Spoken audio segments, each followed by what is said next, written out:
This is Dolphins Today by Chat Sports. I am your host, Nic Rohloff, and we have a joint practice preview on this edition of the channel. We're looking at what I'm looking at between this Dolphins and Bears joint practice. Now, they will go head-to-head on August 8th. That is Friday, August 8th at 10:30 Central Time. And when that practice comes to a conclusion, we will have a video out on the channel recapping everything that went down. So make sure you do subscribe for that. But also follow us over on Instagram. And by the way, we finally got there. We got to the 1,000 mark. I appreciate everybody who has followed us over on Instagram. We have more Dolphins highlights and content to come. So follow. And when we have a little bit of a dead time over the next couple weeks following the preseason, we will do an Instagram-led mailbag for getting to 1,000 followers. So appreciate everyone who's given us a follow. Please follow us already if you haven't. All right, the number one thing that I'm looking at in this Dolphins-Bears joint practice is, will the pass rush of Miami and defensive line still dominate the way that it has so far in the Dolphins training camp? Because they have played extremely well. And this is not an indictment on the offensive line. Austin Jackson has missed some time. James Daniels wasn't 100% as we got rolling in the late July. But you also are talking about a defensive line that I think could be one of the best in the entire NFL, with Kenneth Grant, Zach Sealer, Benito Jones, Jordan Phillips, Chop Robinson, Jalen Phillips, and Bradley Chubb. Well, I think this is going to be a good, solid litmus test for Miami early on with how solid I think the Bears' offensive line is. They invested into this front five in a massive way early in this offseason. They traded for Joe Thuney from the Kansas City Chiefs, one of the best left guards in the last 5 years. They traded with the Rams to get Jonah Jackson to play right guard. They drafted Darnell Wright a couple of years ago. He's continuing to improve at right tackle. They made a major signing at center in free agency, stealing one of the best in the game, Drew Dolman, from the Atlanta Falcons. And they drafted Izzy Trapilo, the massive left tackle, in the second round to be their new blindside protector for Caleb Williams, replacing Braxton Jones. This is a very good, improved offensive line. And when you actually look at offensive lines compared to 24 to now, I would make the argument that the Chicago Bears O-line has the biggest improvement from last year to this year. That was an issue for them last season. You could also blame Caleb Williams a little bit for holding on to the football. But if the Dolphins pass rush in this joint practice during one-on-one portions, during 11-on-11s, and the pass rush dominates and gets the better of the Bears O-line, that would show me something.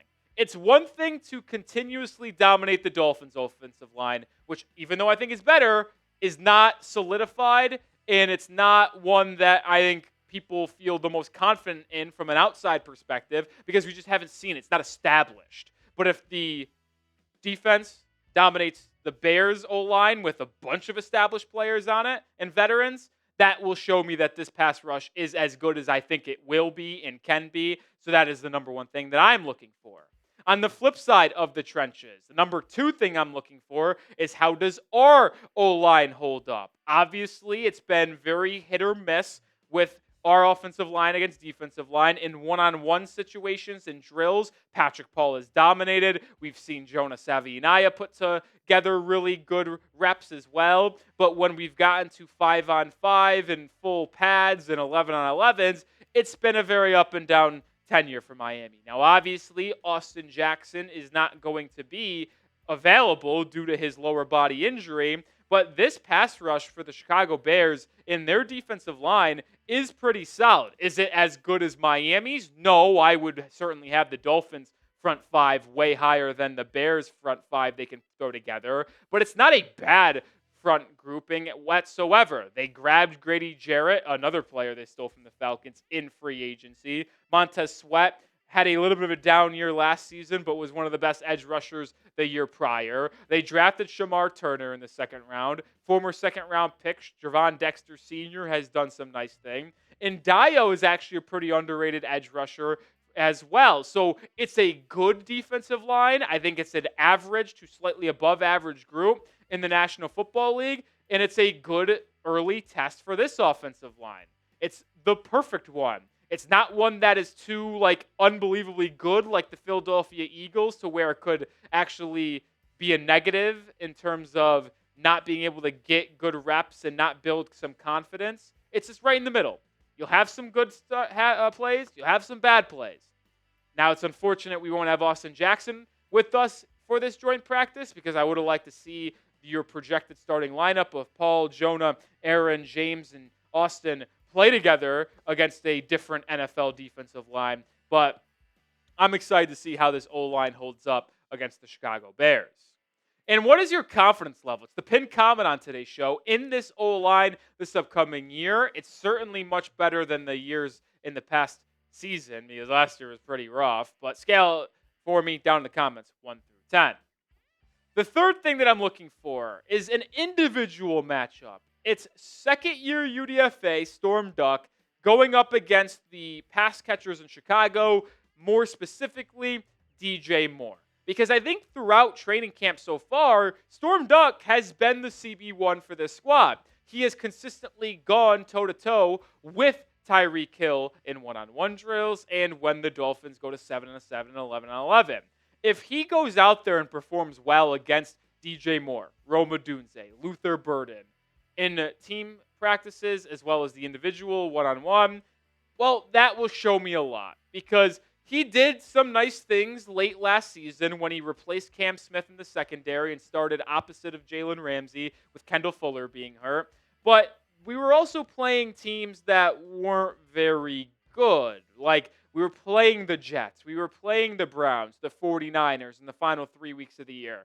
3 teams that were picking inside the top half of the NFL draft. So not playoff teams.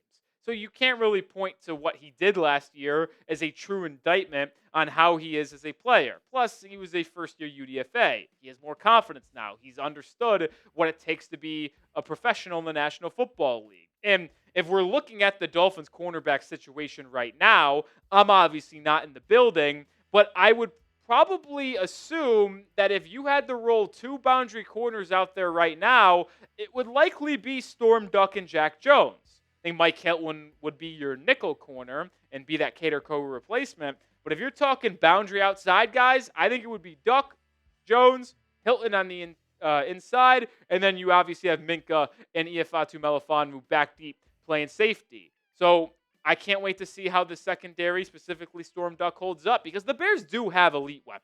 Like, are they as good as the Dolphins as a whole? No, probably not, because I would rather have what we have, including the tight end position. But Odunze, DJ Moore, Luther Burden, DeAndre Swift, then the tight end duo of Cole Kmet and first-round pick Colston Loveland. Like, that's a really good 6 players there. Like I mentioned, I'd rather have Miami's top 6 of Tyreek, Jalen, Nick Westbrook-Keeney, Devon Achane, Jalen Wright, and I guess the one tight end, Darren Waller. But as a whole, I think Miami is better, but it's going to be a good litmus test for the secondary against the Bears' offensive weapons. The fourth thing that I'm excited to watch is Jalen Waddle still the top wide receiver target. He has been the guy that Tua has targeted the most in team activities so far through training camp. And I think he's been your top wide receiver. And I will consistently say this. If I had to project which wide receiver had the better statistical season, right now I would probably say I would have Waddle over Tyreek Hill. I think Mike McDaniel is going to start to feature Waddle more as that wide receiver 1, especially since Tyreek Hill is not going to be on the team next year. We all know the situation with his cap number and how it's unlikely for him to be here. So Waddle's going to be the wide receiver 1 in the future. I think they're starting to act as he is that now. And they need to dominate, to be honest. And if they do not dominate against the Bears secondary, I'll be a little bit concerned. Like, the Bears secondary is very, very good. But their best player, Jalen Johnson, is out for a couple weeks. So he will not be there for Chicago. So the corners they're rolling out are a very good nickel corner, Kyler Gordon, Tyreek Stevenson, and then a couple young guys in depth pieces. Tyreek and Jalen Waddle should be able to dominate on the outside. And if they don't, I'll certainly think a little bit differently about this Dolphins air attack. And as I mentioned a little bit earlier in this episode, I will have a joint practice recap on Friday afternoon. Practice is at 10:30 a.m. Central Time, so probably wrap up I would guess around noon, 12:30, an hour and a half, 2-hour practice potentially. And then once that's over, I'll collect my thoughts and provide them for you. So make sure you subscribe. Do not miss that video. It's going to be a very fun one. All right, number 5. How clean is the operation? This is the last one that I want to bring up. And what does that phrase mean exactly? Well, it's early August, and there's still 3 preseason games to be played. But how are we pre-snap, right? The Dolphins have one of the most complicated pre-snap, schemes in the National Football League, with all of the motions, the cheat motion, multiple players.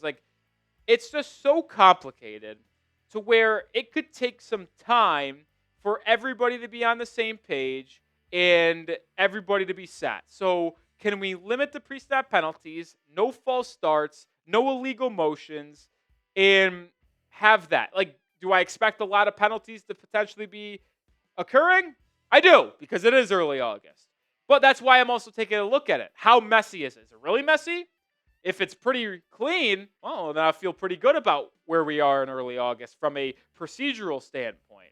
Just these little things that I'll be looking for. And especially with Tua taking more of a vocal leadership position this year, or at least that's what it feels like on the outside looking in. Well, they should be probably more set offensively at this point in the offseason. And that's where we'll round out the show as well.